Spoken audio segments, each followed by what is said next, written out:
ഇടുക്കി തൊടുപുഴയിൽ നിന്ന് കാണാതായ ബിജു ജോസഫിന്റെ മൃതദേഹം കലയന്താനിലെ കേറ്ററിംഗ് ഗോഡൌണിൽ മാലിന്യക്കുഴിയിൽ നിന്ന് കണ്ടെത്തി. കൊട്ടേഷൻ നൽകിയത് താനാണെന്ന് ബിജുവിന്റെ സുഹൃത്ത് ജോമോൻ പോലീസിനോട് സമ്മതിച്ചു. പങ്ക് കച്ചവടത്തിലെ തർക്കത്തെ തുടർന്നാണ് കൊട്ടേഷൻ നൽകിയതെന്ന് പ്രതി വെളിപ്പെടുത്തി. കൊട്ടേഷൻ സംഘാംഗം കഴിഞ്ഞ ദിവസം കാപ്പ കേസിൽ എറണാകുളത്ത് പിടിയിലായതോടെയാണ് കൊലപാതകത്തിന്റെ ചുരുളഴിഞ്ഞത്.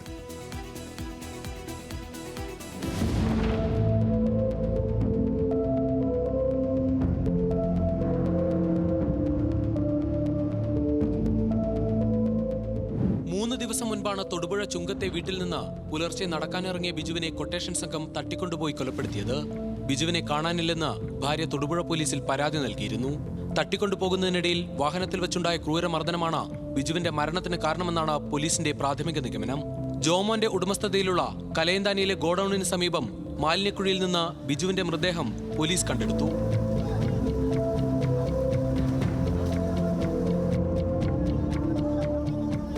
കൊട്ടേഷൻ സംഘത്തിൽ ഒരാളായ ആഷിഖ് എറണാകുളത്ത് പിടിയിലായതോടെയാണ് കൊലപാതകത്തിന്റെ ചുരുളഴിഞ്ഞത്. കൃത്യത്തിന് ശേഷം എറണാകുളത്തെത്തിയ കാപ്പ കേസ് പ്രതിയായ ഇയാളെ പോലീസ് അറസ്റ്റ് ചെയ്തു. ചോദ്യം ചെയ്യലിൽ ബിജു ജോസഫിന്റെ കൊലപാതകം വെളിവാവുകയായിരുന്നു. തുടർന്ന് ജോമോന്റെ അറസ്റ്റ് പോലീസ് രേഖപ്പെടുത്തി.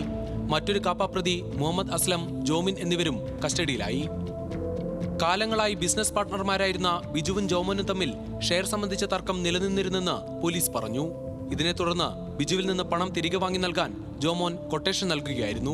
പണം തിരികെ വാങ്ങി നൽകിയാൽ 6 ലക്ഷം രൂപ നൽകാം എന്നതായിരുന്നു കൊട്ടേഷൻ കരാർ. ചിലവുകൾക്കായി 12,000 രൂപ ജോമോൻ നൽകുകയും ചെയ്തു. ബിജുവിനെ വീടിന് സമീപത്ത് നിന്ന് തട്ടിക്കൊണ്ടുപോയതിന്റെ തെളിവുകൾ പോലീസ് ശേഖരിച്ചു. ബിജുവിന്റെ ചെരുപ്പുകളും വസ്ത്രവും പോലീസിന് ലഭിച്ചു. ഒമ്നി വാനിൽ വെച്ച് ബിജുവിനെ കൊലപ്പെടുത്തിയെന്നും കലയന്താനിയിലെ മാലിന്യക്കുഴിയിൽ മൃതദേഹം കുഴിച്ചിട്ടുണ്ടെന്നും ചോദ്യം ചെയ്യലിൽ പ്രതികൾ വെളിപ്പെടുത്തി. മർദ്ദനത്തിനിടെ മരിച്ചതോടെ മൃതദേഹം ഗോഡൌണിലെത്തിച്ച് മാൻഹോളിനുള്ളിൽ കുഴിച്ചിടുകയായിരുന്നു.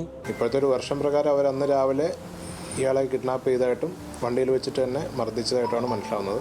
വണ്ടിയിൽ വെച്ചിട്ട് ആൾ കൊല്ലപ്പെടുകയാണ് ഉണ്ടായത്. അതിനുശേഷം അവിടെ ആ ഗോഡൌണിൽ പോയിട്ട് ബോഡി ഡിസ്പോസ് ചെയ്യായിരുന്നു. മാലിന്യക്കുഴിയിൽ തള്ളിയ മൃതദേഹം കെട്ടിടത്തിന്റെ പിൻഭാഗം പൊളിച്ചാണ് പുറത്തെടുത്തത്.